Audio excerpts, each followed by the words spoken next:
Nah, untuk menyingkat waktu, langsung saja kita sampaikan kronologi sejarah apa dan bagaimana PKI. Siap dengar? Siap ngaji? Siap buka telinga? Siap buka mata? Siap buka hati? Takbir! Sallu ala nabi. Allahumma salli wa sallim alaihi. Saudara, di tahun 1914, seorang tokoh komunis Belanda yang bernama Henk Sneevliet bersama 85 tokoh komunis dari Belanda datang ke Indonesia dan membentuk asosiasi perburuhan. Catat, asosiasi perburuhan. Yang mereka beri nama, tadi sudah disebut oleh Kiai Ahmad Syafi'i Mufid, ISDV. ISDV itu singkatan dari bahasa Belanda, yaitu Indische Socialis Democratische Vereniging, yang artinya asosiasi buruh sosialis demokratik.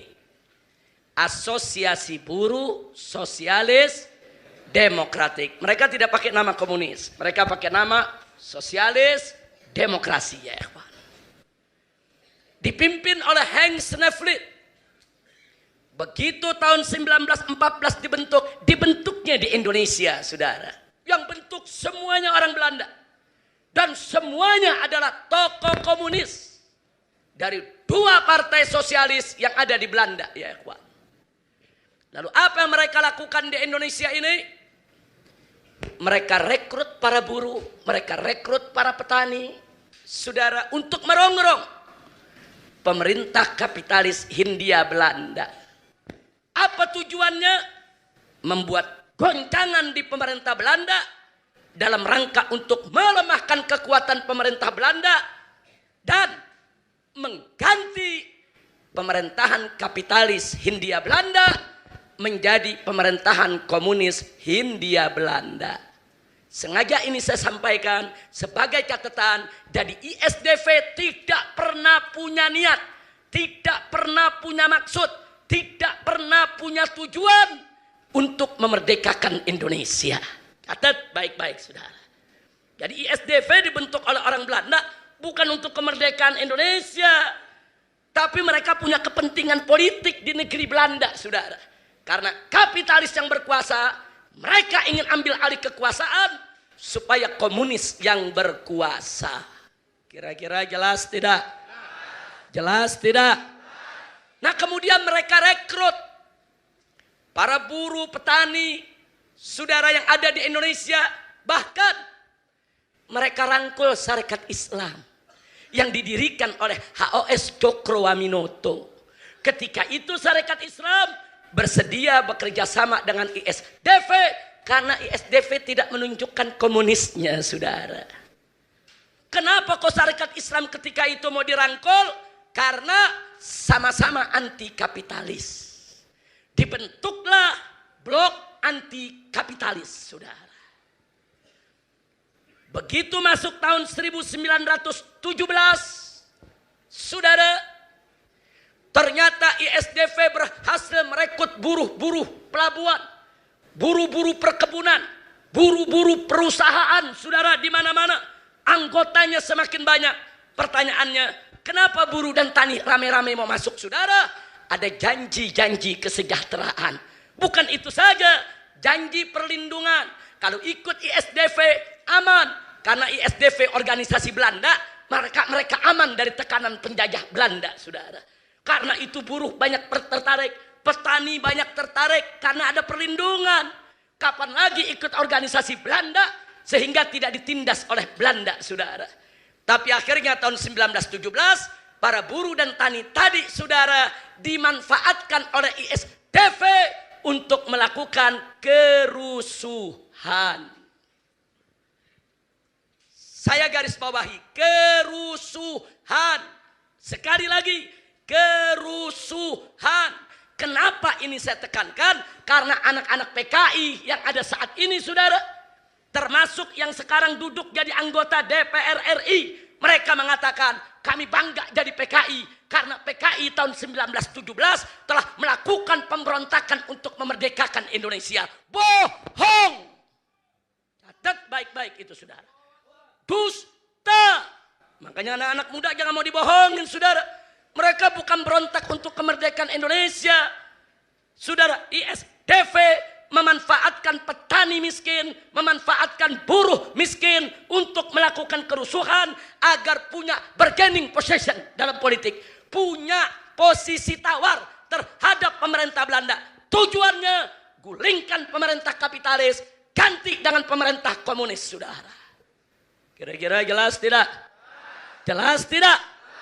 Nah, akhirnya begitu melakukan kerusuhan, saudara, Hans Nevlet dan kawan-kawan ditangkap oleh pemerintah Hindia Belanda dan dipulangkan ke Belanda. Tapi ISDV tidak dibubarkan.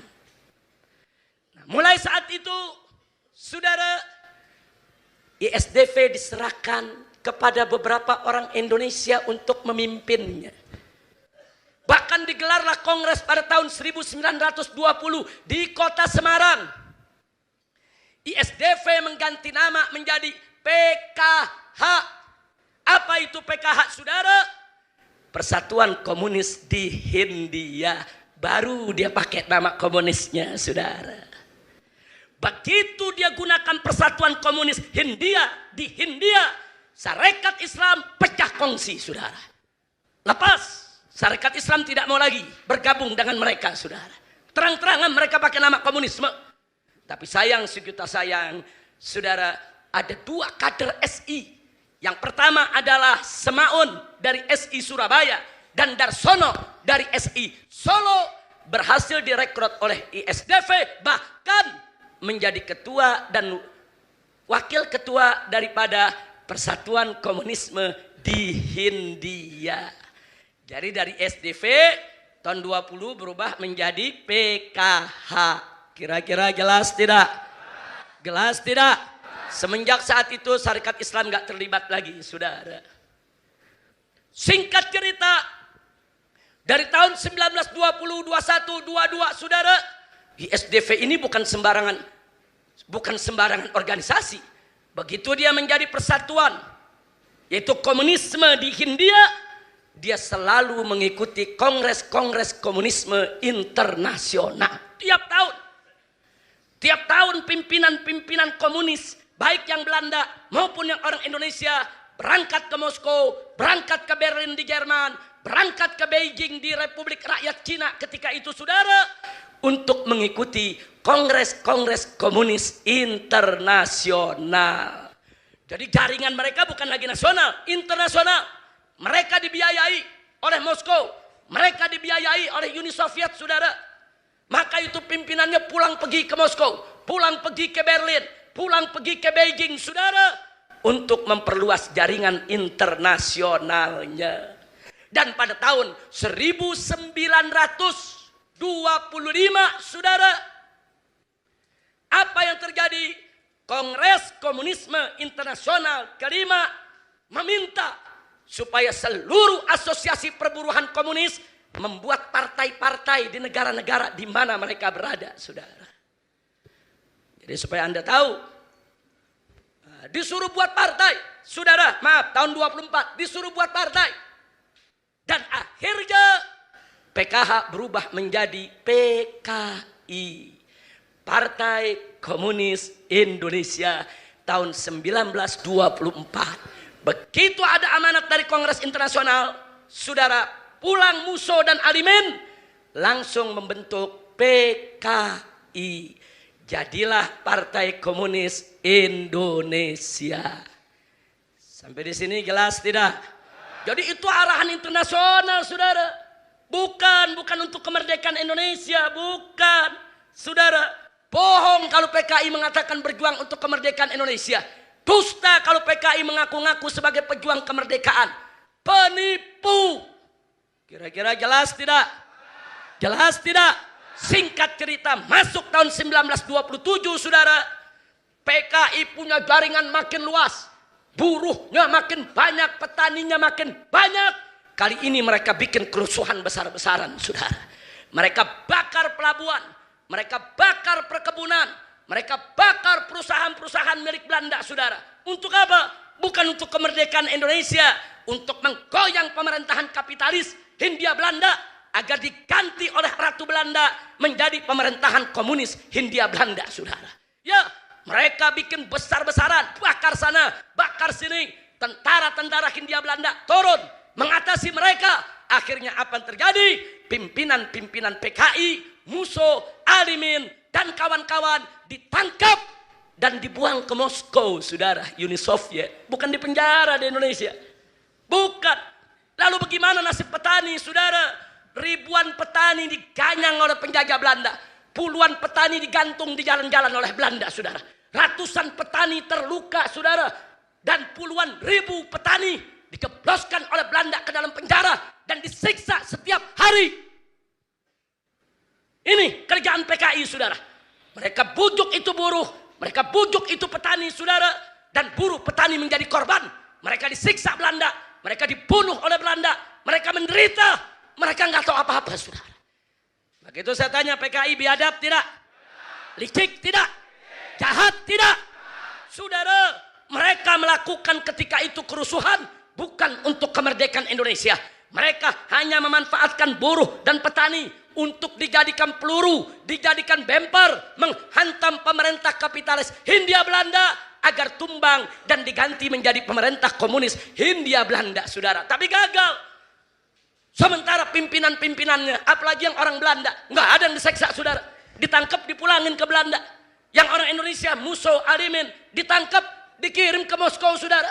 Mereka hidup di Moskow dengan bebas. Mereka di Moskow dapat rumah. Mereka di Moskow dapat kendaraan.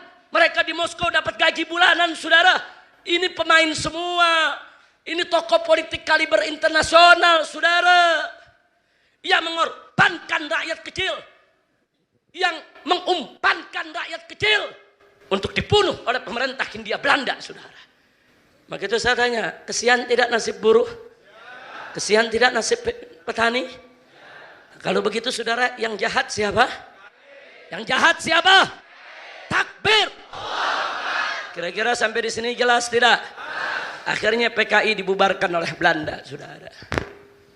Tahun 1927 PKI dibubarkan. Tolong dicatat. 1917 PKI melakukan kerusuhan. 1927 PKI melakukan kerusuhan. Tapi anak-anak PKI yang ada sekarang, termasuk anggota DPR RI, anak-anak PKI, saudara, apa mereka ngaku-ngaku? Dulu orang tua kami pejuang kemerdekaan. 1917, 1927, orang lain belum berani berontak, kami sudah berontak, kami bawa senjata, kami lawan Belanda, dari kami banyak yang mati, kami adalah revolusioner. Kami adalah pejuang, dusta, bohong, penipu, pengkhianat. Enggak ada, buktikan. Hat burhanakum in kuntum shadiqin.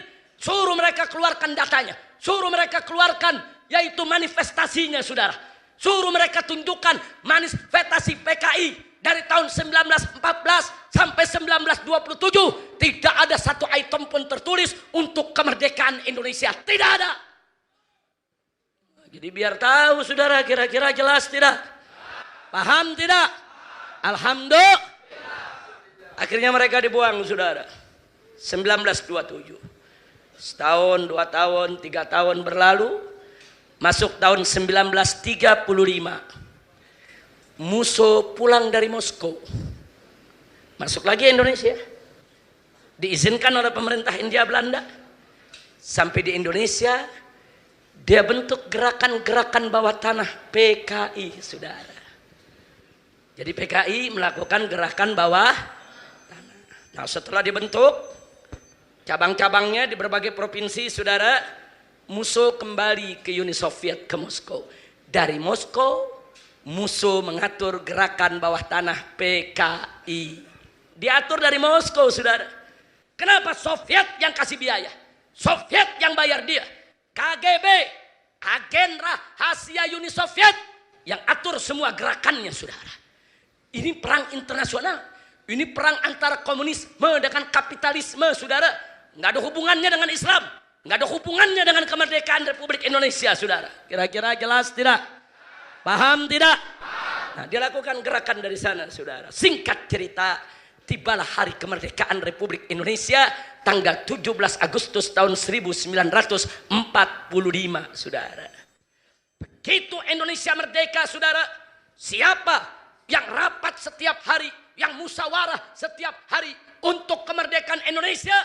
Antara lain, 1. Nahdlatul Ulama NU, 2. Muhammadiyah, 3. SI Sarekat Islam, saudara. 4. Mereka tokoh nasional, Soekarno dan kawan-kawan, saudara. Dari NU ada Kiai Haji Wahid Hasim, dari Muhammadiyah ada Kiai Haji Abdul Qahar Muzakir, dari Sarekat Islam ada Kiai Haji Agus Salim, saudara. Dan ditambah lagi oleh Bung Karno, Bung Hatta, Bung Yamin, saudara, dan lain-lain. Mereka inilah yang musyawarah, yang duduk, yang berunding, saudara. Bagaimana untuk memerdekakan Indonesia? Apa yang harus dilakukan bila tiba saatnya kita proklamasikan kemerdekaan Indonesia? Dan dalam setiap pertemuan tersebut tidak ada satupun PKI yang ikut, saudara. Catat baik-baik, saudara. Nggak ada dalam sejarah PKI ikut, saudara. Yang melahirkan Republik Indonesia ini, saudara, adalah, catat baik-baik, saudara. Pertama adalah kelompok Islam yang diwakili oleh NU, Muhammadiyah, dan Sarekat Islam. Yang kedua adalah kelompok nasionalis yang diwakili oleh Bung Karno, Bung Hatta, dan Bung Yamin, saudara. Nggak ada PKI. PKI tidak masuk catatan. PKI tidak masuk hitungan. Tidak ada seorang PKI pun yang ikut merumuskan kemerdekaan Republik Indonesia, saudara. Kira-kira jelas tidak? Berarti saya tanya, kemerdekaan Indonesia, NU jasanya besar tidak? Muhammadiyah besar tidak? Sarekat Islam besar tidak? Alhamdulillah. Bung Karno dan Bung Hatta besar tidak? PKI ada nanam andil? Enggak ada, saudara. Enggak ada mereka bikin kemerdekaan Republik Indonesia. Kira-kira jelas tidak? Kira-kira jelas tidak? Takbir. Takbir. Nah, kemudian PKI kecewa enggak diikut sertakan, saudara. Kecewa enggak diikut sertakan, saudara. Lalu apa yang mereka lakukan dengan kekecewaan mereka, saudara? Pada tanggal 1 sampai 20 Oktober tahun 1945, setelah Indonesia merdeka, saudara. Jadi setelah Indonesia merdeka, tokoh-tokoh mereka dari Moskow datang, mereka nggak dipakai oleh Bung Karno, mereka nggak dipakai oleh Bung Hatta, saudara. Nggak ada yang diajak ngurus pemerintahan. Oh, mereka kecewa, saudara. Nah, setelah mereka kecewa dari tanggal 1 sampai 20 Oktober, tahu apa yang mereka lakukan? Mereka bentuk, saudara, organisasi teroris. Yang pertama dikasih nama API, Angkatan Pemuda Indonesia. Dan kedua diberi nama AMRI, yaitu Angkatan Muda Republik Indonesia. Kenapa saya sebut ini organisasi teroris? Kedua anak organisasi PKI inilah, saudara. PKI-nya sendiri masih di bawah tanah nih. Ini yang dimunculkan, saudara. Apa yang mereka lakukan? Di basis PKI. Mereka bunuh pejabat. Mereka bunuh kiai. Di Tegal itu camatnya, saudara, bupatinya mereka culik. Mereka kuasai Tegal. Cirebon mereka serbu, saudara. Banten mereka kuasai. Bahkan di Banten, saudara, Bupati Lebak mereka culik, mereka bunuh. Dan ada satu tokoh nasional di Tangerang, mereka culik, mereka bunuh, yaitu Otto Iskandar Dinata, saudara. Mereka bunuh. Tokoh-tokoh nasional yang anti PKI mereka culik, mereka bunuh. Pokoknya camat, lurah yang berafiliasi ke Republik Indonesia, mereka culik, mereka bunuh, saudara. Sampai akhirnya mereka menguasai Keresidenan Pekalongan yang wilayahnya mencakup Brebes, saudara, Tegal, Pemalang, Pekalongan. Ini dikuasai oleh mereka, saudara. Bahkan setelah mereka kuasai 4 kota tadi, mereka serbu Cirebon, mereka tangkepi TRI, tentara kita ditangkepi, mereka usir, gudang senjatanya mereka rebut. Jadi supaya Anda tahu, saudara, mereka mengacaukan kok. Ketika itu, saudara, ini kita baru merdeka. Belanda ngancam mau datang lagi. PKI bukan mendukung kemerdekaan, bukan menciptakan keamanan, bikin kekacauan di mana-mana. membuat pemerintah kita menjadi lemah, tentara kita menjadi lemah. Saya tanya, kalau begitu PKI pengkhianat tidak? Bajingan tidak? Saudara, kalau bicara kecewa, mestinya NU yang kecewa sama Muhammadiyah. NU, Muhammadiyah, Sarekat Islam mestinya kecewa, saudara. Kenapa kecewa? Karena Bung Karno dan Bung Hatta menghapuskan 7 kata dari Piagam Jakarta, saudara. Yaitu ketuhanan dengan kewajiban menjalankan syariat Islam bagi pemeluk-pemeluknya, diganti oleh Bung Karno dan Bung Hatta, saudara, tanpa mengundang ketiga kiai tadi, saudara. Diganti dengan ketuhanan. Untung ada Ki Bagus, saudara, yang akhirnya menambahkan dengan Yang Maha Esa. Jadi catat baik-baik, ketika itu NU marah, Muhammadiyah marah, tapi dengan arif dan bijaknya, saudara, Kiai Haji Wahid Hashim dan Kiai Haji Abdul Qahar Muzakir menasehati umat Islam. Sudahlah, kita nggak usah ribut dulu. Kita ini baru merdeka 1 hari. 1 hari kita bersatu dulu lah. Kita bersatu dulu, pertahankan kemerdekaan, kita lawan Belanda. Nanti kalau kita sudah mulai stabil, bagus, baru kita diskusi lagi soal dasar negara. Saya tanya, kalau gitu NU dan Muhammadiyah arif tidak? Bijak tidak? Bagus tidak? Kalau mau cerita kecewa, sebetulnya kecewa tidak? Kalau mau cerita sakit hati tidak? Tapi nggak emosi, saudara. Dan akhirnya Bung Karno malu. Sampai Bung Karno minta maaf dan Bung Karno berjanji nanti setelah stabil kita akan musyawarahkan kembali soal dasar negara, saudara. Tapi nggak ada umat Islam, saudara, buat macam-macam, buat neko-neko, saudara. Ini PKI udah ikut merumuskan kemerdekaan, enggak, saudara. Datang bikin teror di mana-mana.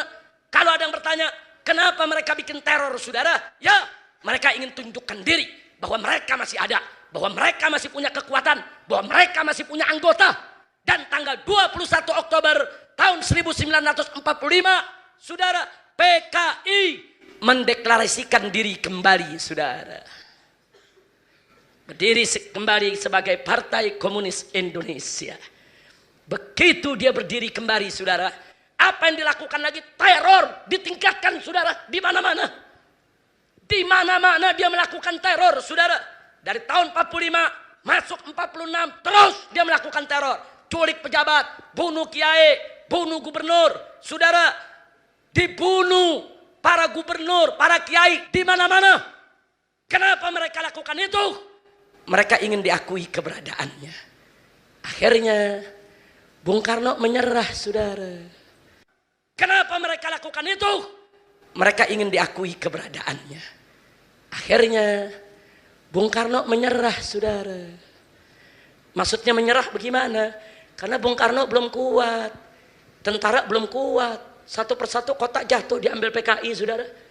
Akhirnya tahun 1947, saudara, tokoh PKI yang bernama Amir Sarifuddin, saudara, diangkat menjadi Perdana Menteri Republik Indonesia. Tokoh PKI, saudara. Ya, kompensasinya apa? PKI nggak boleh neror lagi. PKI nggak boleh bikin ribut di mana lagi. Nah, akhirnya, saudara, Amir Sarifuddin ini jadilah Perdana Menteri Indonesia. Presiden dan Wakil Presiden Bung Karno dan Bung Hatta, tapi Perdana Menteri tokoh PKI. Betul. Begitu dia memimpin, saudara, jadi Perdana Menteri, stop, nggak ada teror lagi. Emang teror dia yang buat, saudara, yang nyulik mereka, yang bunuh mereka stop, mereka kompak. Ulama marah, bukan tidak marah, saudara. Ulama marah besar, saudara. Kenapa harus diberikan kepada tokoh PKI? Anda tahu apa yang dilakukan Amir Sarifuddin, saudara? Hanya dalam waktu 1 tahun, saudara. Ini Amir Sarifuddin hanya dalam waktu 1 tahun, saudara. Itu lurah camat di mana-mana diganti sama orang-orang PKI, bupati diganti sama orang-orang PKI, pegawai-pegawai negeri sipil banyak diganti oleh orang PKI, bahkan komandan-komandan tentara, komandan polisi diganti oleh PKI. Insya Allah. Loh, kenapa kok bisa? Dia Perdana Menteri, dia yang ngatur, dia masukkan semua orang PKI, saudara. Luar biasa. Saat itu yang marah besar adalah Bung Hatta dan tokoh-tokoh Islam, saudara. Kenapa PKI dikasih kesempatan semacam itu? Mereka tidak ikut merumuskan kemerdekaan. Mereka tidak ikut melakukan revolusi untuk kemerdekaan. Saudara. Lalu apa yang terjadi selanjutnya, saudara? Selanjutnya, saudara, di tahun 1948 bulan Januari ada perjanjian Renville, saudara. Amir Sarifuddin tadi tokoh PKI jadi PM mewakili Indonesia berunding dengan Belanda. Hasilnya merugikan Indonesia. 17 Januari hasilnya merugikan Indonesia. Indonesia mau dijadikan Republik Serikat, saudara. Luar biasa, hasilnya betul-betul merugikan. Bung Hatta marah, tokoh-tokoh nasional marah, tokoh-tokoh Islam marah, rame-rame datang ke Soekarno untuk membubarkan kabinet Amir Sarifuddin, saudara. Dan alhamdulillah dengan umat Islam kompak, saudara, tanggal 23 Januari. Saudara, coba lihat tanggal 23 Januari, cuma 6 hari. Akhirnya Bung Karno tidak berkutik, saudara. Dan saudara, Amir Sarifuddin kabinetnya dibubarkan. Lalu siapa menjadi penggantinya? Wakil Presiden Bung Hatta diangkat menjadi Perdana Menteri, merangkap sebagai Wakil Presiden, saudara. Dan Bung Hatta begitu menjadi Perdana Menteri, saudara, hari itu juga langsung meluncurkan politik RERA. Apa itu RERA? R-nya reorganisasi, R-nya rasionalisasi. Maksudnya apa? Seluruh pegawai negeri yang PKI dia berhentikan, saudara. Seluruh komandan tentara yang PKI dia pecat, saudara. Dilakukan oleh Bung Hatta. Bung Hatta itu besar jasanya membersihkan negara ini dari PKI, saudara. Dibersihkan, itu namanya politik RERA. Hanya dalam waktu 3 bulan diberhentiin semua, saudara. Bung Hatta tidak mau. Akhirnya komandan-komandan tentara dari PKI, komandan polisi dari PKI, pegawai negeri dari PKI, semua marah kepada Bung Hatta, saudara. Lalu apa yang terjadi? Musuh turun tangan dari Moskow datang ke Indonesia, saudara. Biangnya turun tangan, saudara. Begitu dia datang kemari bulan Agustus, saudara, yaitu tahun 1948 tersebut, digelarlah konferensi PKI, saudara. Kemudian Musso menjadi ketuanya, saudara. Nah, di situ yang mimpin adalah ada Musso, ada Nyoto, ada TN Aidit, saudara. Mereka-mereka yang memimpin PKI, termasuk Amir Sarifuddin, saudara. Begitu Agustus mereka datang, mereka konferensi, saudara. Agustus tahun 1948 selesai konferensi. Sebagai amanat konferensi PKI, tanggal 5 September, Musso menyampaikan langsung kepada Bung Karno supaya Bung Karno berkiblat kepada Uni Soviet. Terang-terangan, Indonesia harus berkiblat kepada Soviet. Indonesia harus berkiblat kepada Soviet. Ini Indonesia sudah merdeka, disuruh jadi budaknya Soviet, disuruh tunduk kepada Soviet. Saya tanya, PKI pengkhianat tidak? Bajingan tidak? Iblis tidak? Takbir! Insya Allah. Biar anak-anak muda tahu cerita PKI, saudara. Jangan bilang mereka berjasa dulu sama Republik ini, saudara. Jangan bilang berjasa dengan Republik ini, saudara. Kira-kira jelas tidak? Kira-kira jelas tidak? Lanjut? Lanjut? Mau tahu kelanjutannya? Betul? Takbir! Sallu ala Nabi. 5 September disampaikan ke Bung Karno. Bung Karno tolak, saudara. Kata Bung Karno, nggak bisa. Kita negara berdaulat. Kita Republik Indonesia negara berdaulat. Nggak bisa kita berkiblat kepada Soviet. PKI marah. Marah PKI. Lalu apa yang terjadi, saudara? Marahnya PKI tanggal 11 dan 12. Saudara. Tanggal 11 dan 12 bulan September. 5 September mengajukan. 10 September Bung Karno menolak. Besoknya 11 karena mereka marah. Maunya mereka ditolak, saudara. Gubernur Jawa Timur mereka cegat, mereka bunuh, saudara. Nggak sampai di situ, saudara. Ada lagi, saudara, yaitu Dokter Mawardi dari Rumah Sakit Solo. Mereka culik, mereka bunuh, saudara. Dan juga ada seorang kolonel di Madiun, saudara. Mereka culik, mereka bunuh, mereka sembelih, saudara. Oh, mereka marah. Tanggal 11, tanggal 12, tanggal 13, tanggal 14, terus mereka teror. Mereka culik pejabat, mereka culik pejabat, saudara. Dan mereka bunuh. puncaknya tanggal 17 September, saudara. Begitu kiai-kiai di Jawa Tengah, pro Republik, anti PKI, kiai-kiai diculik. Ada seorang kiai besar, Kiai Haji Sulaiman Suhdi Afandi, bersama 108 tokoh Islam diculik oleh PKI, saudara, diseret, disembelih satu persatu, dan jenazahnya dimasukkan dalam sumur di kecamatan, saudara, Soco, yaitu di desa Soco, Kecamatan Bendo, dan Kabupaten Magetan. 108 tokoh Islam bersama kiainya mereka sembelih, mereka masukkan ke dalam sumur, biadab. Jadi supaya kita tahu, saudara, betul yang dikatakan tadi oleh Kiai Haji Mufid, saudara. Jangan dulu kita disuruh minta maaf sama PKI. Mereka katakan mereka menjadi korban. Kau bunuh kiai, kau bunuh santri, kau bakar pesantren, kau bunuh pejabat, kurang ajar, biadab. Ini mesti dibuka juga, saudara. Mustinya mereka yang minta maaf kepada umat Islam, betul? Mereka yang minta maaf kepada bangsa Indonesia, betul? Bukan dibalik. Lah kok dibalik, saudara? Udah gitu presiden gak tegas lagi. Ini dia. Ya presiden mestinya tegas dong, tolak, saudara. Ntar ngangguk, ntar geleng, ntar ngangguk. Kayak kodok. Ya kan kodok begitu, saudara. Ntar betekok, ntar lompat, betul? Saya bilang kodok, bukan dia, kodok. Orang tegas sebagai presiden Indonesia. Hei PKI, kau pengkhianat, kau penipu, kau dosa besar, kau yang mesti minta maaf kepada bangsa Indonesia, betul? Bukan dibalik. Kira-kira jelas tidak? Paham tidak? Jelas tidak?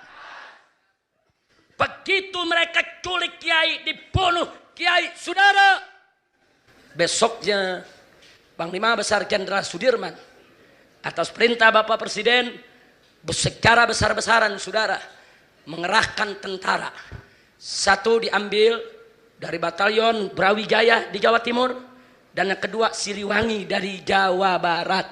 Loh kenapa enggak dari Jawa Tengah? Jawa Tengah udah banyak yang PKI, saudara. Tentara-tentaranya ikut jadi PKI. Nah, jadi supaya kita tahu, Jenderal Gatot Subroto ketika itu pangkatnya masih kolonel, saudara.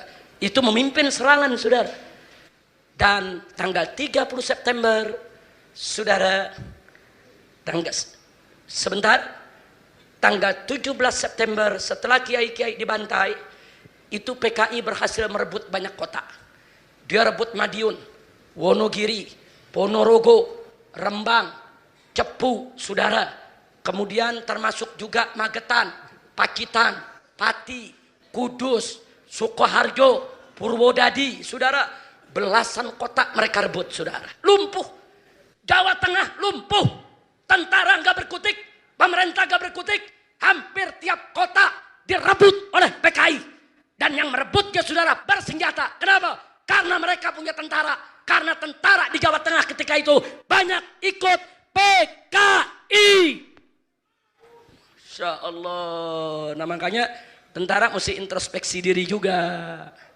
Saudara, jangan tentara merasa bersih juga. Jangan. Jangan, tentara mesti hati-hati. Jangan sampai kecolongan lagi. Betul?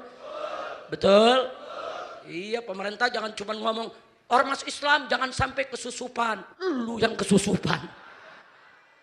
Bukan ormas Islam yang kesusupan, dia yang kesusupan. Betul? Betul?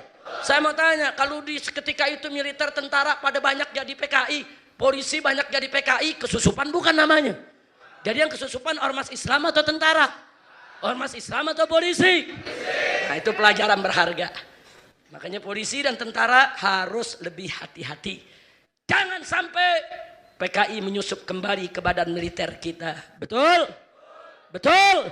Akhirnya tanggal 30 September tahun 1948 dipimpin oleh Panglima Besar Jenderal Sudirman, kota Madiun direbut kembali, saudara. Setelah Madiun direbut, tentara terus merangsek masuk ke Pacitan, masuk ke Magetan, masuk ke Blitar, masuk ke Blora, masuk ke mana-mana. Dan baru akhir bulan November Saudara, seluruh Jawa Tengah bisa dikuasai kembali oleh pemerintah. 3 bulan pertempuran, saudara. Kira-kira jelas tidak? Jelas tidak? Jadi jasa tentara perang lawan PKI besar tidak? Besar tidak? Takbir!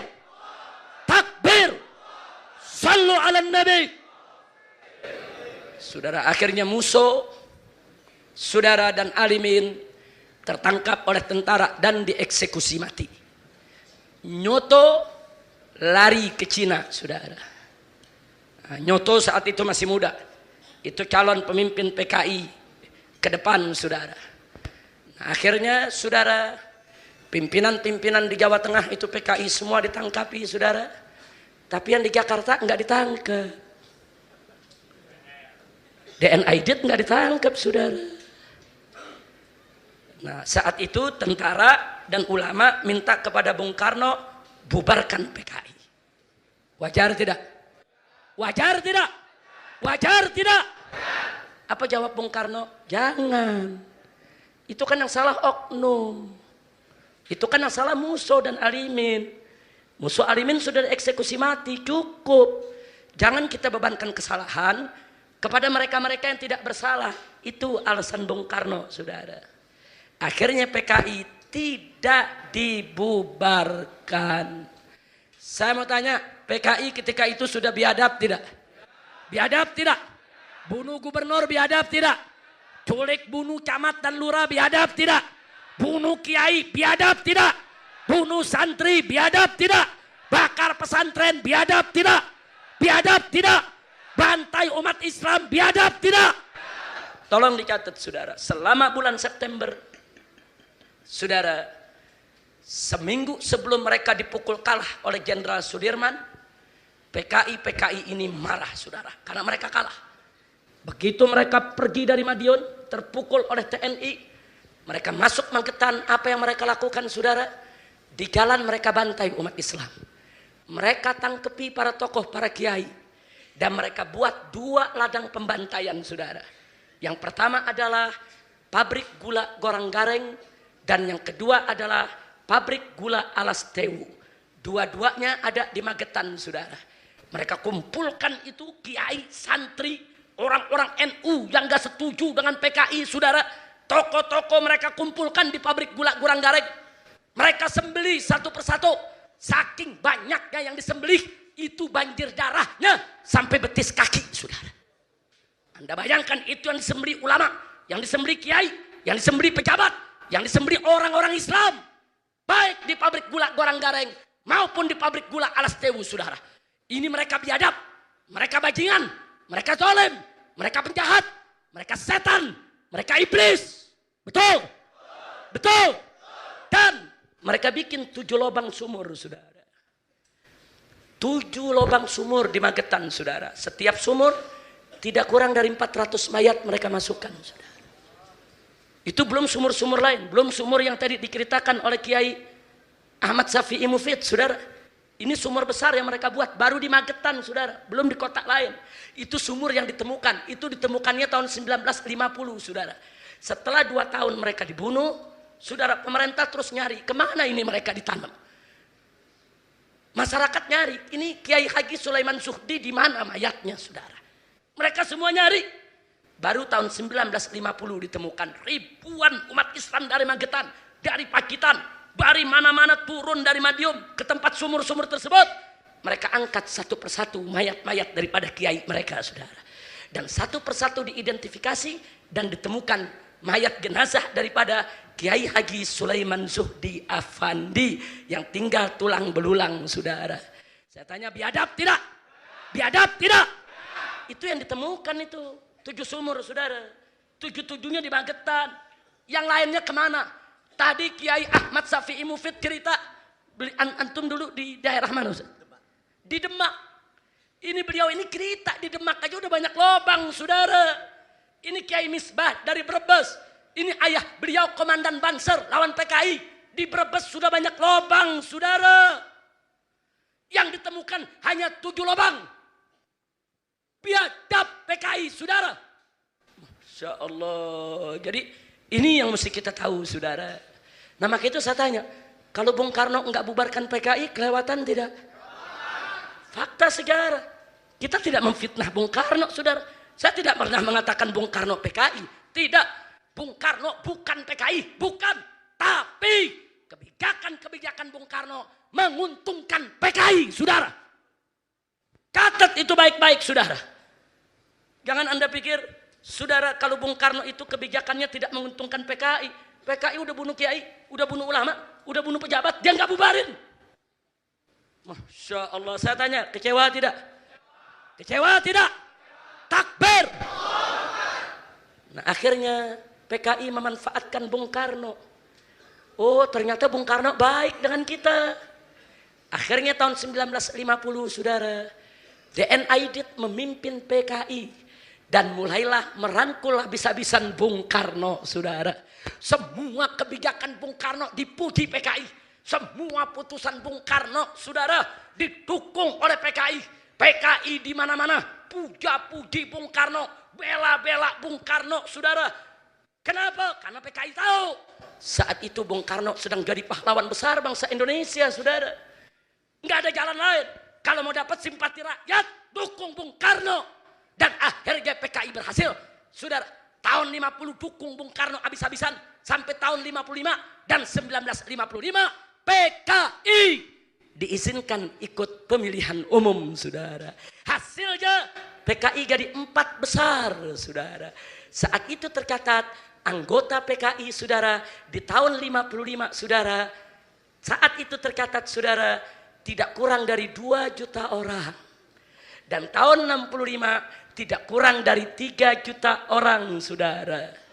Jadi Anda bayangkan, udah bunuh ulama, udah bakar pesantren, udah habisi orang NU di mana-mana, saudara. Masih ada yang pilih, masih jadi 4 besar. Luar biasa politik di negeri ini, luar biasa, saudara. PKI jadi partai besar. Itu tahun 55, saudara. Singkat cerita, begitu PKI jadi 4 besar, PKI betul-betul mempengaruhi kebijakan Bung Karno. Akhirnya para ulama menggelar kongres tahun 1957 di Palembang. Kongres Ulama Islam Indonesia. Di Palembang tahun 1957 memutuskan meminta kepada Presiden Bung Karno untuk mengeluarkan dekret pembubaran PKI. Itu tahun berapa? Tahun 57. Ditolak oleh Bung Karno. Enggak, Bung Karno enggak terima, saudara. Ditolak oleh Bung Karno. Bahkan tahun 58-nya, saudara, Bung Karno makin mesra dengan PKI. Bahkan tahun 60-nya Bung Karno meluncurkan program politik Nasakom, Nasional Agama Komunis. Saudara, Masumi menolak. Masumi tidak terima. Lalu apa yang terjadi? Karena Masumi tidak terima, tahun 1962, saudara. Bukan 62, tahun 1960, tahun itu juga Masumi dibubarkan, saudara. Tepat tanggal 17 Agustus 1960 Masumi dibubarkan, saudara. Ulama minta PKI yang dibubarkan. Bung Karno bukan bubarkan PKI, bahkan membubarkan partai Islam terbesar di Indonesia. Masumi, apa itu Masumi? Majelis Syuro Muslimin Indonesia dibubarkan, saudara. Masya Allah, kira-kira jelas gak? Bung Karno bukan PKI, tapi politiknya nguntungin. Saya tanya, kalau yang namanya Masumi dibubarkan, saudara, saya mau tanya nih, PKI diuntungkan tidak? Diuntungkan tidak? Enggak sampai di situ. Tahun 1962, saudara, 2 pimpinan PKI, Aidit dan Nyoto, diangkat menjadi Menteri Penasehat Presiden, saudara. Supaya Anda tahu, ini fakta, saudara. Ini fakta. Aidit dan Nyoto jadi Menteri Penasehat, itu jabatan tinggi, saudara. Enggak sampai di situ.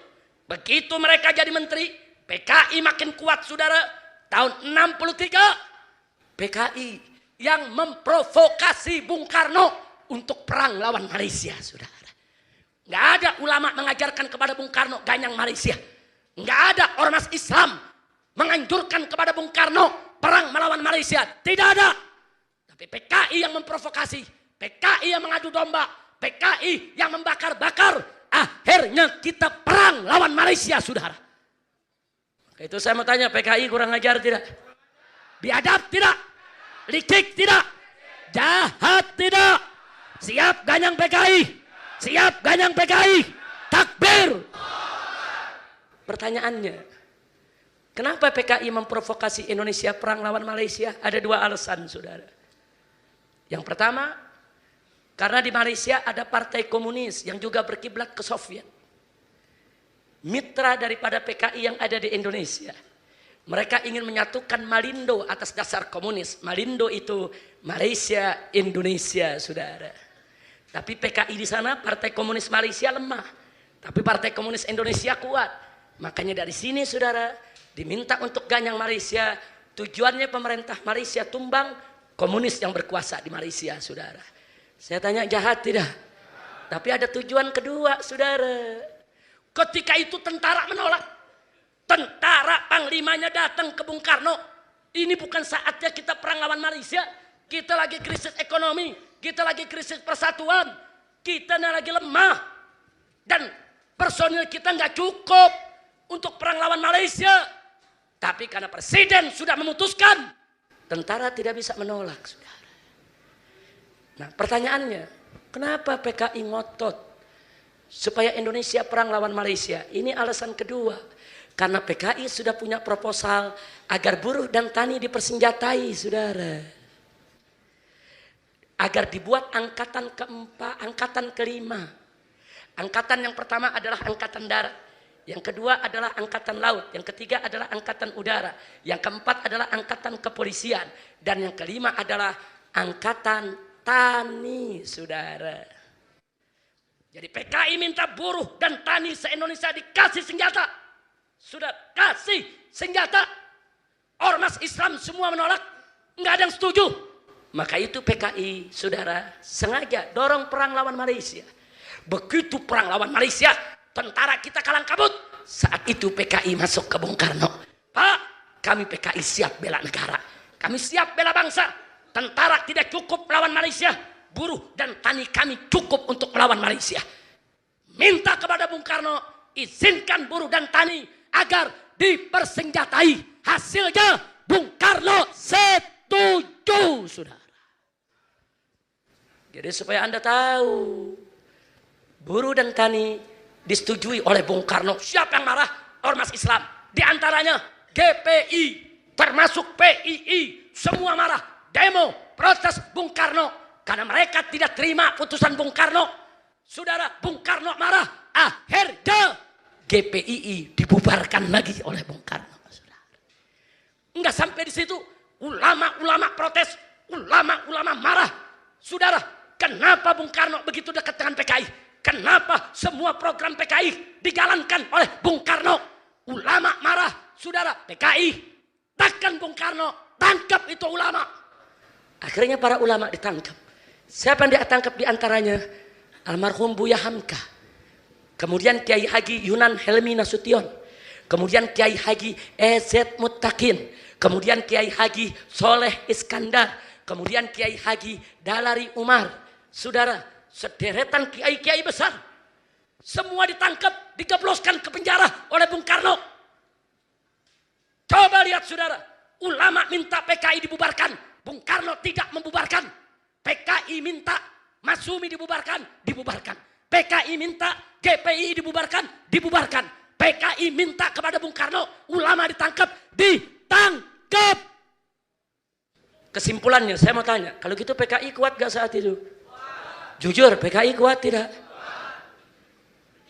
Soekarno lemah. PKI kuat, dia pegang kendali, saudara. Apa yang dia ngomong, Bung Karno jalankan. Itu menunjukkan saat itu Bung Karno lemah. Bung Karno tidak seperti tahun 45, tidak seperti tahun 48, saudara. Kasnya udah kendor. Baterainya tinggal sebaris.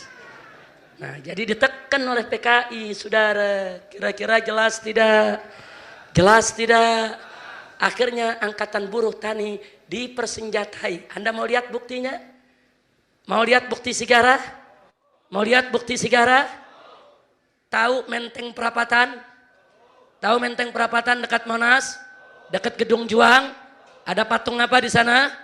Patung tani. Patung taninya bawa pacul atau bawa bedil? Bedil, saudara.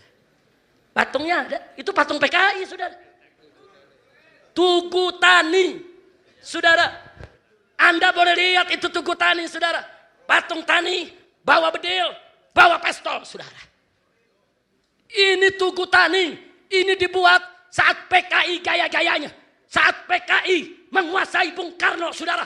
Sampai dibuat patungnya. Coba kita lihat. Sampai hari ini, patung tersebut masih berdiri, saudara. Ya Allah, kira-kira jelas tidak? Kita bicara fakta sejarah, saudara. Saya mau tanya, petani bawa bedil apa bawa pacul? Ini kok bawa bedil? Petani siapa tuh? Nah kan PKI yang senjatain dia, saudara. Lihat patungnya bawa bedil, senapan laras panjang, dan bawa pistol di pinggangnya, saudara. Kira-kira jelas tidak? Bukti sejarah, mereka jaya. Saudara, mereka menang. Akhirnya tahun 1964. Partai Murba, saudara, yang didirikan oleh Tan Malaka, yang dulu pernah bergabung, saudara, dengan orang-orang komunis, tapi dia keluar. Dia tidak suka dengan tata caranya, saudara. Murba, singkatan dari Musyawarah Rakyat Banyak. Disingkat Murba. Di Murba banyak mantan PKI, saudara. Mereka lapor ke Bung Karno, hati-hati, PKI mau kudeta. Tahun 64. Hati-hati, PKI mau kudeta. PKI sedang nyusun kekuatan, akan ambil alih kekuasaan. Itu Partai Murba udah teriak, saudara. Tapi apa yang terjadi? Di awal tahun 1965, atas desakan PKI, Partai Murba dibubarkan. Pokoknya yang lawan PKI semua dibubarin, saudara. Kenapa FPI dulu nggak dibubarin? Belum lahir. Belum lahir. Kalau udah lahir jangan-jangan nomor 1 dibubarin. Kira-kira jelas gak? Jelas gak? Ada yang nanya protes, mana PKI gasamu? Wah, dulu PKI ada, mana FPI? Jawab, kan gue belum lahir, goblok. Betul? Ya kalau FPI udah lahir gak ikut berjuang, lu boleh protes, betul? Gue masih dalam perut ibu. Itu gue berontak-berontak minta keluar. Anak keluar juga. Nah kan saya lahir Agustus 65. Dalam perut udah nyium PKI mau berontak nih. Udah nendang-nendang perut ibu nih. Umi keluarin, Mi keluarin. Anu gue keluar juga. Untung gak dibunuh PKI. Takbir. Kira-kira jelas tidak? Nah, akhirnya apa yang terjadi? Lanjut bulan Juli tahun 1965. Udah nendang-nendang perut ibu nih. Umi keluarin, Mi keluarin. Anu gue keluar juga. Untung gak dibunuh PKI. Takbir. Kira-kira jelas tidak? Nah, akhirnya apa yang terjadi? Lanjut bulan Juli tahun 1965. Catat baik-baik. Bulan Juli tahun 1965. PKI merasa sudah tidak ada yang melawan mereka. Nggak ada yang mampu jatuhkan mereka. Dan akhirnya 2000 buruh petani didatangkan dari mana-mana, diberikan latihan militer di Halim, saudara. Halim dari sini tinggal ngeker nih. Betul? Mereka dibawa ke Halim, mereka dilatih. Bagaimana cara lempar granat? Bagaimana cara ngokang senjata? Bagaimana cara melakukan penculikan? Bagaimana cara melakukan penyergapan? Dan seterusnya 2000 kader PKI dilatih di Halim atas izin presiden. Bukan latihan liar. Presiden yang izin. Ustadz Abu Bakar Bashir dituduh melakukan latihan perang. 18 tahun penjara. Karena dianggap tidak izin pemerintah, saudara. Kalau PKI langkahnya hati-hati. PKI licik. Mereka pemain politik luar biasa, saudara. Mereka mainkan itu politik dengan licik luar biasa. Sebelum mereka melatih pasukannya, Mereka minta dulu putusan dari presiden. Dapat, mereka latih, saudara. Bulan Juli, Agustus, September. Tanggal 30 September pagi, saudara, Barisan Tani Indonesia, barisan taninya PKI, saudara. Dan, saudara, yaitu perempuan-perempuan PKI, wanita Gerwani, saudara, rame-rame melakukan demonstrasi di depan istana. Demonstrasi untuk mengalihkan perhatian, saudara. Karena mereka sudah punya rencana yang luar biasa. Rencana apa? Malamnya mereka culik 7 jenderal, saudara. Mereka alihkan perhatian, mereka culik 7 jenderal. Bagaimana ceritanya? Nanti akan diputar filmnya, saudara. Jadi saya nggak ceritakan lagi yang tahun 65 kemarin, saudara. Jadi sebelum 65 saja, saya tanya, PKI udah jahat tidak? Jawab yang kompak, jahat tidak? Biadab tidak? Bajingan tidak? Ditambah dengan pengkhianatan tahun 1965. Tolong dicatat. Bagaimana nasib NU, saudara? Ini yang tadi Kiai Mufid ceritakan, saudara. Begitu jenderal-jenderal diculik, saudara. Anda tahu yang terjadi apa? Yang terjadi adalah NU dengan GP Ansor, saudara, yaitu melakukan demo mengecam pengkhianatan PKI. Demo, cuman demo. NU demo di beberapa kota, saudara, menolak kekejaman PKI, menolak kebiadaban PKI. PKI nggak terima, saudara, nggak terima. Apa yang dilakukan kemudian, saudara? Anak-anak Ansor di Banyuwangi tidak kurang dari 65 orang. Mereka tipu, mereka undang. Katanya ada tablek akbar. Hadir di tablek, mereka diracuni. Kemudian disembelih satu persatu, saudara. Enggak sampai di situ, saudara. Di mana-mana kota, mana toko NU dibunuh. Mana toko Banser dibunuh, saudara. Akhirnya, saudara, Ansor ngamuk. Dari Sabang sampai Merauke, mereka semua turun ke jalan. Dan akhirnya, di mana-mana NU dan PKI bentrok nasional, saudara. Dan yang dikulik bukan NU saja. Orang-orang mantan-mantan Masumi, tokoh-tokoh Muhammadiyah, tokoh-tokoh Sarekat Islam, tokoh-tokoh Persis, semua habaib pun tidak sedikit yang diculik, saudara. Dibunuh oleh mereka. Biadab. Begitu NU bergerak di seluruh Indonesia, saudara, ditopang oleh ormas-ormas lain. Di mana-mana terjadi bentrok, terjadi perang antara umat Islam dengan PKI. Dan alhamdulillah, Allah memberikan kemenangan kepada umat Islam. Berdasarkan data, 1 juta orang PKI dibunuh. Tapi jangan Anda pikir NU nggak banyak yang dibunuh. Ribuan orang NU dibunuh, saudara. Ratusan kiai dibunuh, saudara. Nah kalau ada yang bilang, Beb nggak adil dong. Masa NU cuma ribuan, ini sampai 1 juta. Yang nggak usah cerita, kan 1 kiai balas 1000 orang. Bunuh 1 kiai, kita bunuh berapa? 1 kiai bunuhnya berapa? Jadi kalau ada 1000 kiai, 1 juta lu rasain. Jangan begitu perang udah kalah, saudara sekarang teriak, kita dizalimi, kita dibantai, pala lu bomenyan. Udah kalah lu bilang dizalimi, kurang ajar tidak? Kurang ajar tidak? Saya tanya, saat itu kezaliman atau perang? Kita berbuat zalim atau perang? Perangnya nyerang atau bela diri? Takbir. Udah kalah, saudara. Lapor ke Amerika, lapor ke Komnas HAM, kami dizalimi. Cengeng. Ke anak kecil habis berantem kalah, ngadu, emak kalah. Cengeng. Betul? Betul? Kalau lu berani, lu bales, gue siap. Lu jual, gue borong. Betul? Saya mau tanya, siap perang lawan PKI? Siap hantam PKI? Takbir! Masya Allah. Baik, kesimpulannya saya tanya semua. Kalau gitu PKI licik tidak? Jahat tidak? Bajingan tidak?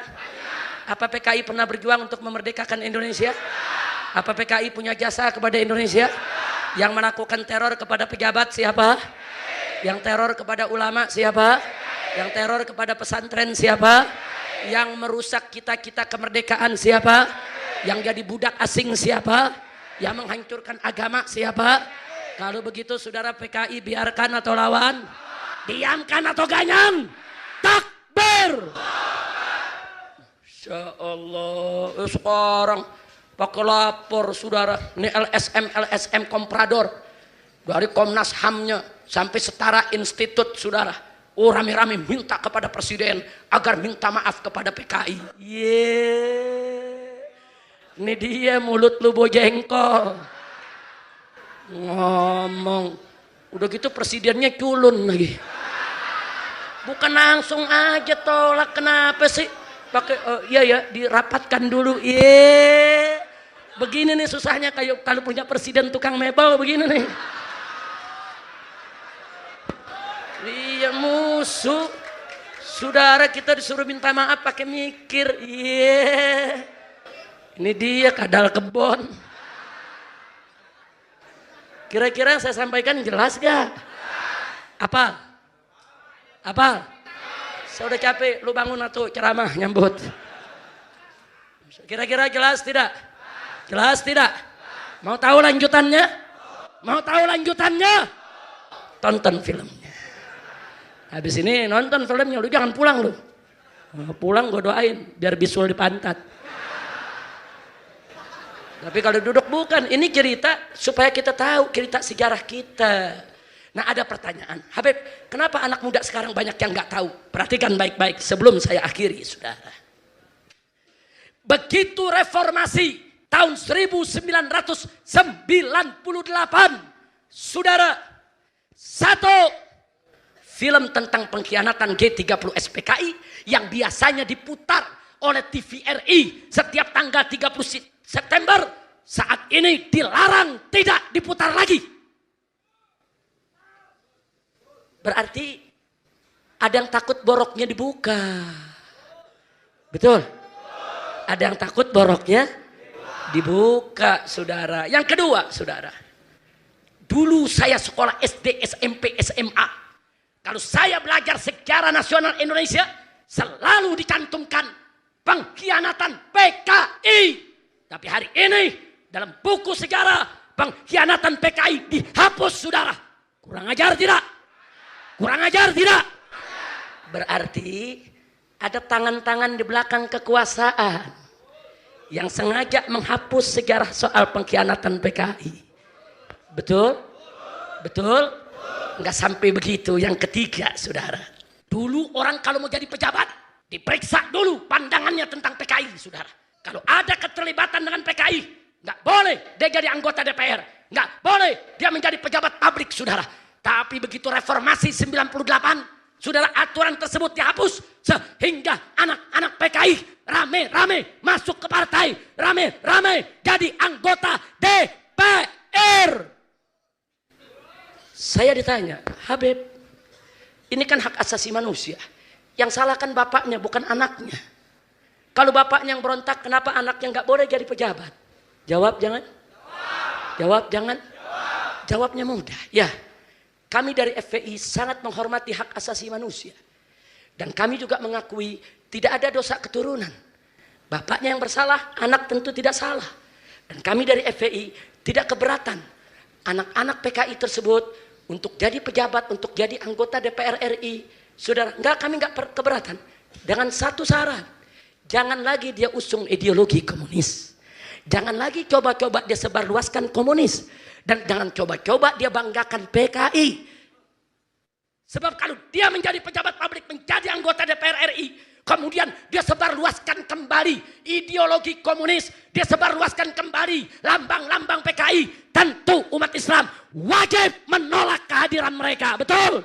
Takbir. Buktinya mari kita lihat. Saudara, Ciptaning, Ripka Ciptaning, saudara, masuk ke PDIP, ikut pemilihan legislatif, dan masuk jadi anggota DPR, saudara. Bahkan menjadi ketua salah satu komisi, saudara. Anak PKI. Setelah dia masuk, apa dia bikin buku, saudara? 2 buku dia buat. Yang pertama judulnya, Aku Bangga Jadi Anak PKI. Nggak puas, bikin lagi buku kedua. Apa judulnya? Anak PKI Masuk Parlemen. Dia ledek kita semua, saudara. Dia ledek kita semua, saudara. Kurang ajar tidak? Kurang ajar tidak? Saat ini tidak kurang dari 80 orang mantan anak-anak PKI jadi anggota DPR, saudara. Hati-hati. Hati-hati. Kalau mau tahu namanya tuh tanya Ustadz Alfian Tanjung. Semua namanya ada di kantong Ustadz Alfian, saudara. Jadi biar Anda tahu, saudara, ini negara kita dalam bahaya. Kalau PKI udah masuk jadi PNS, PKI udah masuk jadi pejabat, PKI udah masuk lagi jadi legislatif. Bahaya tidak? Bahaya tidak? Bahaya tidak? Dan ingat, mereka kuat, saudara. Kalau mereka nggak kuat, nggak nantinya Jokowi kebingungan. Jokowi bingung karena lemah. Ditekan oleh mereka. Minta maaf kau kepada PKI. Minta maaf kau kepada PKI, saudara. Nah, saya mau tanya semua yang ada di sini, apa perlu kita minta maaf kepada PKI? Haram kita minta maaf kepada PKI, saudara. Kok kita minta maaf kepada penjahat, kepada bajingan yang menghabisi orang-orang tua kita? Kepada Presiden Jokowi kita berikan peringatan. Jangan coba-coba kau minta maaf kepada PKI. Jangan sekali-kali kau minta maaf kepada PKI. Kalau kau minta maaf kepada PKI, maka kita turunkan rame-rame Jokowi dari jabatannya, saudara. Takbir, siap revolusi, siap turunkan presiden, siap ambil alih kekuasaan, siap ganyang PKI. Takbir, sallu ala nabi. Kalau ada yang bertanya, Habib, kenapa kita harus begitu keras menolak presiden untuk minta maaf? Kenapa? Satu, catat baik-baik, saudara. Kalau Presiden Jokowi sampai minta maaf kepada PKI atas nama negara, satu, berarti PKI tidak salah, saudara. Berarti PKI tidak salah. Dan kedua, kalau PKI tidak salah, berarti NU yang salah. Berarti kiai-kiai yang dibunuh itu salah semua, saudara. Berarti GP Ansor, Banser salah. Berarti Masumi, Muhammadiyah, Sarekat Islam semua salah. Berarti tentara dan polisi juga salah, saudara. Kurang ajar tidak? Kurang ajar tidak? Saya mau tanya, yang salah NU atau PKI? Banser atau PKI? Muhammadiyah atau PKI? Masumi atau PKI? Kiai atau PKI? Tentara atau PKI? Polisi atau PKI? Takbir! Itu yang kedua, saudara. Yang ketiga, kalau negara minta maaf kepada PKI, saudara, berarti PKI tidak salah. Kalau PKI tidak salah, berarti PKI berhak mendapatkan rehabilitasi. Ini yang ketiga. Apa arti rehabilitasi? Nama baik PKI harus dikembalikan, diumumkan secara resmi. Konsekuensinya, partai PKI harus hidup kembali. Kurang ajar tidak? Yang keempat, nggak sampai di situ, seluruh aset PKI yang pernah dirampas oleh negara tahun 65 harus dikembalikan kepada PKI, termasuk kantor-kantornya, tanah, rumah dan lain sebagainya, saudara. Yang kelima, nggak sampai di situ, selain ada rehabilitasi harus ada kompensasi. Apa kompensasinya? PKI sudah masang harga saat ini. Kalau nanti pemerintah Indonesia sudah minta maaf, maka setiap keluarga PKI, setiap anggota PKI harus dapat ganti rugi 1 miliar. Saudara, kalau tercatat tahun 1965 bahwa PKI beranggotakan 3 juta orang. 3 juta orang kali 1 juta. Harus berapa? Kali 1 miliar, maaf. 3 juta kali 1 miliar. Berapa? Berapa? 3.000 triliun. 3.000 triliun, saudara. Kira-kira PKI bisa bangkit gak? Setiap satu orang PKI dapat 1 miliar, yang setengah miliar diambil, yang setengah miliar bagi-bagi tetangga. Besok nusuk PKI ya. Kira-kira pemilu menang gak? Menang gak? Bisa menang lagi, saudara. Karena masyarakat kita masih banyak yang dikasih duit, dia pilih, saudara. Betul? Betul? Betul? Bahaya tidak? Lalu kalau PKI yang berkuasa menang lagi bagaimana? Hati-hati. Pengkhianatan tahun 48 dan pengkhianatan tahun 65 akan terulang kembali, saudara. Jelas tidak? Jelas tidak? masih ada konsekuensi keenam, nggak sampai di situ, saudara. Kalau PKI tidak salah, berarti tentara salah. Kalau begitu, seluruh tentara yang terlibat dalam pemberantasan PKI harus diajukan ke pengadilan hak asasi manusia. Karena itu para tentara dan para polisi yang tahun 65 pangkatnya masih tamtama prajurit, saudara. Semua yang membasmi PKI dapat penghargaan Satya Lencana. PKI tinggal buka di Mabes Polri atau buka, saudara, di Kilangkap Mabes TNI, saudara, untuk melihat tahun 65 siapa saja prajurit yang dapat Satya Lencana. Lengkap namanya dan alamatnya. Semuanya akan diajukan sebagai pelanggar HAM dan harus diadili serta harus dihukum sebagai penjahat perang, saudara. Bahaya tidak? Bahaya tidak? Makanya tentara polisi jangan diam. Kalau ada berita-berita mereka melakukan gerakan, tentara harus bicara, polisi harus bergerak, harus dicegah. Nggak boleh dibiarkan gerakan PKI bangkit kembali. Betul? Takbir. Siap bela TNI, siap bela polisi, siap ganyang PKI. Takbir. Yang ketujuh, bukan TNI saja, NU juga penjahat perang, saudara. Berarti kiai-kiai NU yang saat ini memimpin pondok-pondok pesantren, yang saat ini usia mereka ada yang 69 tahun, 70 tahun, 75 tahun, 50 tahun yang lalu mereka pemuda-pemuda Ansor, 50 tahun yang lalu mereka komandan-komandan Banser, saudara, 50 tahun yang lalu mereka semua ikut terlibat perang melawan PKI, saudara. Artinya kalau pemerintah minta maaf kepada PKI, saudara, maka kiai-kiai NU, orang-orang tua di NU, sepuh-sepuh di NU, semuanya harus diseret ke pengadilan HAM sebagai penjahat perang. Saya tanya, kurang ajar tidak? Saya mau tanya, apa Anda redho kiai Anda diseret sebagai penjahat perang? Apa Anda ridho? Apa Anda rela?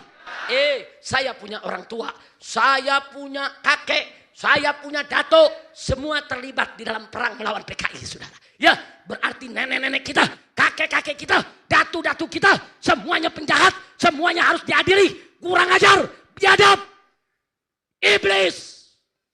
Insya Allah, kira-kira jelas tidak? Jelas tidak? Saudara, makanya Kiai Haji Hasyim Muzadi, mantan Ketua Umum PBNU, dengan tegas menyatakan, saudara, kepada Habib Muhsin bin Ahmad Al-Attas dan kepada kita semua, apa beliau bilang? Habib, kalau pemerintah sampai minta maaf kepada PKI, ya kita bubar-bubaran, bubar siki, bubar kabeh, bargi barbe, bubar siki, bubar kabeh. Dan Kiai Haji, saudara Solahuddin Wahid Gus Solah dari Tebu Ireng, saudara, juga menyatakan kalau pemerintah sampai minta maaf kepada PKI, berarti pemerintah menyakiti seluruh warga NU, bahkan menyakiti seluruh perasaan umat Islam. Betul? Betul? Maka itu saya tanya, kalau gitu minta maaf kepada PKI bahaya tidak? Bahaya tidak? Jokowi, Presiden, ada urusan apa? Kau korek-korek lupa lama? Presiden, ada urusan apa? Kau mau ungkit-ungkit permusuhan lama? Urus saja ini negeri yang sudah mafat, biarkan mereka berlalu. Betul? Anak-anak PKI, anak-anak PKI, kita tidak pernah mengebiri hak Anda. Kau mau jadi pejabat silakan, kau mau jadi pegawai negeri silakan, kita terbuka. Apalagi kalau kau mau jadi santri, mau jadi ustadz, mau jadi kiai. Betul? Betul? Saya mau tanya, kita siap terima tidak? Siap terima tidak? Tapi stop. Jangan lagi kau usung ideologi komunis. Jangan lagi kau hidupkan PKI. Jangan lagi kesalahan orang tuamu kau ulangi. Cukup. Jangan buka luka lama. Jangan bikin gaduh. Jangan bikin rusak ini negeri. Betul? Takbir. Presiden kok mikirnya mundur ke belakang bukan maju. Karena jidatnya nongkrong ke belakang. Jadi mikirnya sono dulu. Kira-kira jelas gak? Makanya kita doain, mudah-mudahan presiden gak minta maaf. Amin. Aminnya yang ikhlas. Amin. Mudah-mudahan Jokowi gak minta maaf kepada PKI. Mudah-mudahan Jokowi dapat taufik dan hidayah. Mudah-mudahan Jokowi tetap dekat dengan umat Islam, tetap menjaga persatuan bangsa. Amin ya rabbal alamin. Sebab kalau sampai kiai-kiai kita diseret ke pengadilan, saya mau tanya, siap perang enggak? Siap perang enggak? Siap bela NU? Siap bela Banser? Siap bela Muhammadiyah? Jadi NU Muhammadiyah ini orang-orang tua kita. Kalau besok sampai PKI bangkit, NU Muhammadiyah minggir dulu, biar kita FPI yang mudaan, yang mau ngerasain. Betul? Takbir! Takbir! Siap ganyang PKI, siap habisi PKI, siap perang lawan PKI. Andai kata PKI di backing oleh negara, siap lawan negara. Di backing oleh presiden, siap lawan presiden. Di backing oleh negara Cina, di backing oleh negara Rusia, siap lawan mereka. Takbir! Takbir! Sallu ala Nabi. Allahumma salli wa sallim alaihi. Dulu Banser sudah berjasa tahun 65. Nah, Banser istirahat dulu. Giliran kita rame-rame yang lawan. Setuju gak? Setuju gak? Punya golok? Punya parang? Punya celurit? Betul? Punya? Lu jangan jawab. Ada Kapolres. Lu jawab diketarain loh. Nah, ini ditangkap. Kalau punya ginian jangan ngomong-ngomong. Nah, kalau punya golok boleh ngomong. Betul? Saya mau tanya, punya golok? Punya parang? Punya celurit? Siap diasah? Siap diangkat? Siap jihad? Takbir! Ada yang nanya, Beb nanti senjatanya dari mana? Tenang aja, Kapolres yang kasih. Nanti kalau PKI berontak maksudnya. Kalau PKI berontak. Karena bukan apa-apa, kalau PKI berontak yang pertama kali dipotong polisi loh Pak. Benar, tentara sama polisi yang pertama kali dipotong. Betul? Betul? Nah kalau Kapolres nggak mau dipotong, kasih kita aja senjata. Kita yang perang. Betul? Setuju tidak? Setuju tidak? Hidup Islam! Hidup Islam, hidup Indonesia, hidup NKRI, hidup NU, hidup Muhammadiyah, hidup Islam, hidup TNI, hidup polisi, takbir, FPI, FPI, PKI, PKI, takbir, takbir. Alhamdulillah, ayo, ayo, ganyang PKI, ganyang PKI, sekarang juga. Yang semangat, ayo, ayo, semua,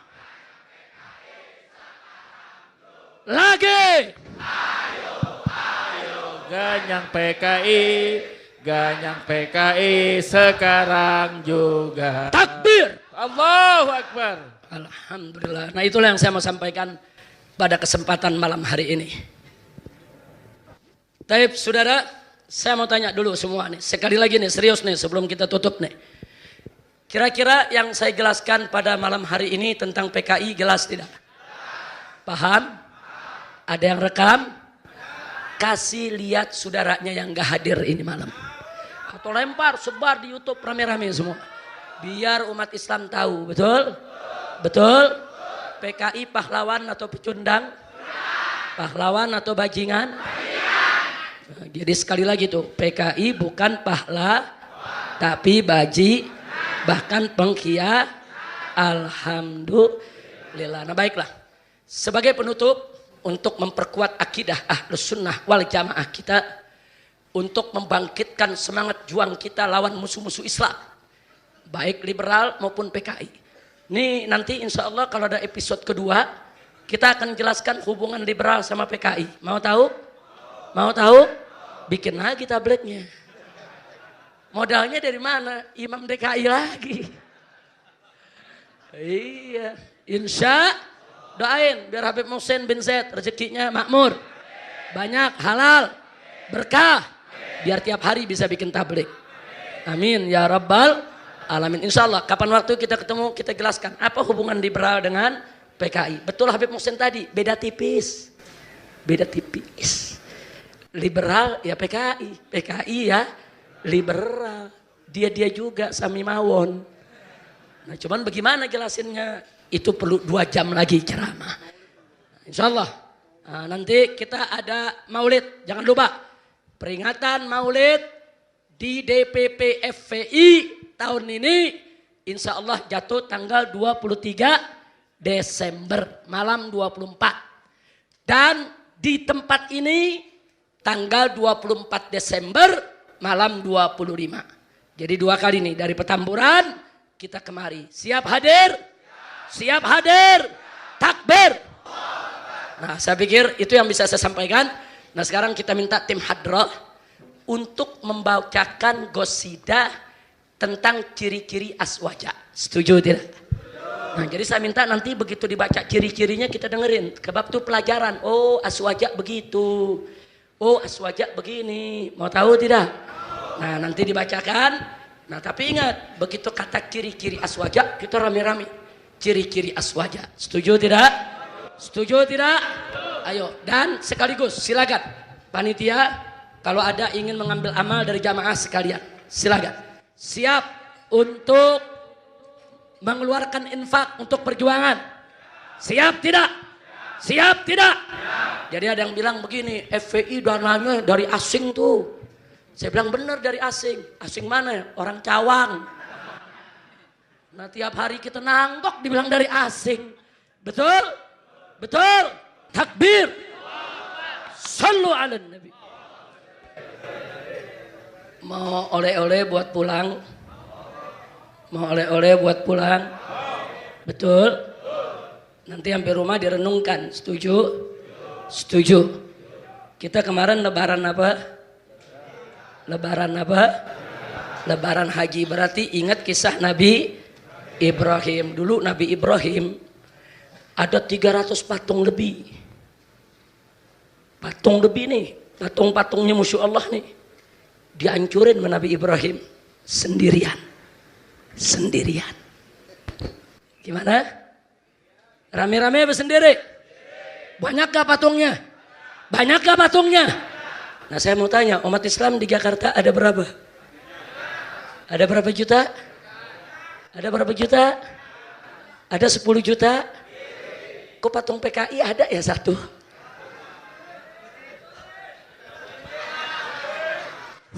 Saya nggak suruh ngancurin, merenung. Pak Kapolres catat suruh merenung Pak Kapolres. Untung patungnya bukan di Jakarta Timur Pak Kapolres. Ayo, bisa mikir gak? Dulu zaman Nabi Ibrahim patungnya dikit apa banyak? Banyak. Yang ngancurin siapa? Nabi Ibrahim rame-rame apa sendiri? Berarti Nabi Ibrahim sendirian bisa ngancurin patung banyak. Betul? Betul? Kira-kira kalau ada patung PKI umat Islam di Indonesia jutaan, bisa gak? Bisa gak? Tapi kok gak hancur-hancur? Saya gak nyuruh loh Pak. Saya cuma merenung. Nah, dan masing-masing lo ngerenungin dah di rumah. Setuju? Nah, kebetulan Kiai Ahmad Sobri Lubis kemarin habis mimpin delegasi ke DPR RI. Tadi siang. Nah, ini pimpinan DPR mengatakan pokoknya kalau ada baju lambang PKI dan lain sebagainya mau ditindak, lapor ke DPR. Kan begitu? Nah, makanya sekarang ini saya sebagai imam besar FPI menginstruksikan kepada DPP FPI, foto itu patung tani PKI, laporkan ke DPR. Kita lihat DPR mau kerja apa enggak. Sebab lambang PKI tidak boleh, saudara, tidak boleh disebarluaskan. Tidak boleh ada di Republik Indonesia. Kenapa? 1. Melanggar TAP MPRS nomor 25 tahun 1966. 2. Melanggar KUHP pasal 107. Nah, pasal 107 ada A, B, C, D, dan E. Itu ancamannya dari 12 tahun sampai 20 tahun penjara, saudara. Nah, jadi nggak boleh dibiarkan. Ada undang-undang, ada KUHP-nya, saudara. Itu patung-patung PKI kok. Itu memperingati waktu PKI sedang kuat-kuatnya dengan angkatan kelima. Itu angkatan PKI, saudara. Kenapa DPR diam? Nah, maka itu kita minta DPP FPI secara resmi tulis surat ke DPR RI agar patung tersebut dirubuhkan. Setuju? Atau bedilnya diganti sama pacul? Bedilnya diganti dengan pacul. Pistolnya diganti dengan atau diganti dengan sekup. Setuju? Setuju? Takbir. Pakai prosedur. Nah, kalau prosedurnya mampet, pet. Nah, kan kita empat tuh. Tiru aja Nabi Ibrahim.